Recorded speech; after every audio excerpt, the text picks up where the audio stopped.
The process and the promise will have no relevance. அதாவது கர்த்தர் உனக்கு கொடுத்த வாக்குத்தத்தமோ அவர் உன் வாழ்க்கையை கொண்டு போறார் பாத்தீங்களா, ஒரு முறையில ஒரு செயல்முறை இருக்குது பாத்தீங்களா, அதுக்கு அதுக்கு சம்பந்தமே இருக்காது. நான் சொல்றது புரியுதா? The process and the promise will have no relevance. அதாவதுங்க நம்ம ஒரு வாழ்க்கையில ஒரு காரியத்தை நம்பணும்னா இதை செஞ்சா இது நடக்கும். சரியா?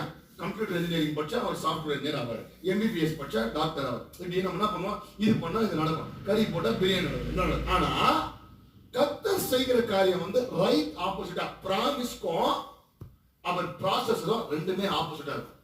புரியுதா? நம்ம அட்லீஸ்ட் போற ரூட்டு இப்போ ஒன்றும் இல்லைங்க.